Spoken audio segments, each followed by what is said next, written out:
Opening hook, narrator voiceover. The hallway froze. Gasps echoed off the lockers. Torn fabric fluttered to the floor like a fallen flag, and there she stood, barely holding the shredded remains of her dress, eyes brimming with tears, humiliation staining her cheeks. Laughter rang out from the bullies, until one of them took a step too close. In a blink, her arm shot up. The loud crack of a carrot chop silenced the school.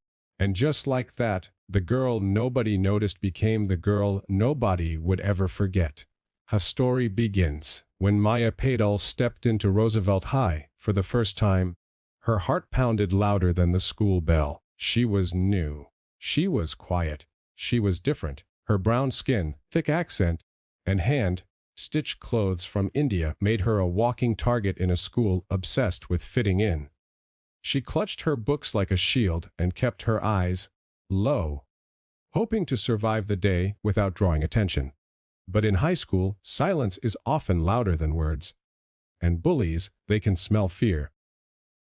Introducing the conflict, it started small. Whispers in the hallway. Snickers when she passed. Paper balls thrown in class. By the end of the first week, she was branded the weird foreign girl. The ringleaders were always the same: Becca, Tiffany, and Logan. They were the self-proclaimed royalty of Roosevelt High, the kind who wore brand names like armor and wore cruelty like a crown. Maya tried to ignore them. She kept her head down, her voice soft. But quiet doesn't mean weak, and Maya was anything but weak. A flashback: Maya's hidden strength. Back in Mumbai, her father owned a small dojo. Maya had started karate at age 5. By 10, she was winning local championships. But after her mother died of cancer, everything changed. Her father couldn't afford the dojo anymore. They sold everything, packed up, and moved to the US for a fresh start. Maya promised him she wouldn't fight again. No trouble, Maya. He had whispered, pressing her calloused hands between his. We start over. Be peace, not fire.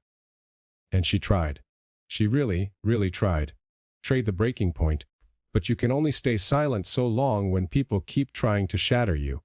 It was Friday afternoon. The halls buzzed with chatter as students rushed to their lockers, eager to escape for the weekend. Maya had just finished her math test and was heading to her locker, humming a tune under her breath. Then came the giggle. Then the shove. She stumbled forward, catching herself just in time. Becca's voice rang out behind her. Oops. Didn't see you there. Maya pajama. Tiffany and Logan laughed. But they didn't stop there. They circled her like vultures.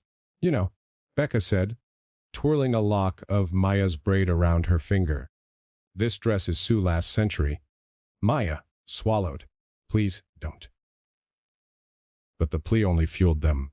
With a sudden tug, Tiffany yanked at the side of Maya's dress. The seam ripped. Then Logan pulled from the other side. Fabric tore. Loud. Violent. The hallway froze. Students stopped and turned. Maya stood there, humiliated, vulnerable, exposed. She covered herself with her hands, her eyes wide and wet. And Becca smiled. You really thought you belonged here? How the turning point, something snapped. Not in anger. Not in revenge. In power. Maya's hands dropped. Her spine straightened. And slowly, she stepped forward. 1, 2, 3. Logan laughed nervously. What? You gonna cry? But Maya's face was unreadable. She raised her right hand.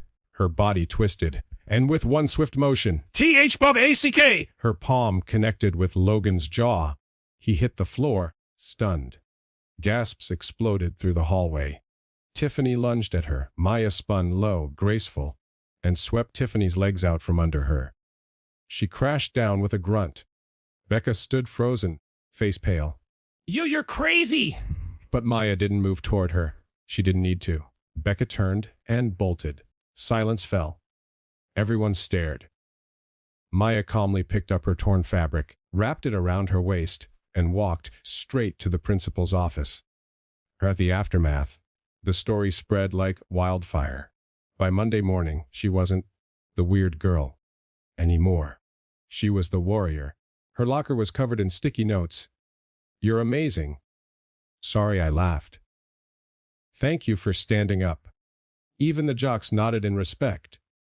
Principal Harrison, after reviewing the security footage, suspended Logan and Tiffany for assault. Maya. She got a warning. But more importantly, she got her voice. And her father? He was waiting by the front door that afternoon, concern wrinkling his brow. But when Maya told him what happened, he didn't scold her. He hugged her tightly and whispered, "You were peace, Maya, but you were also strength."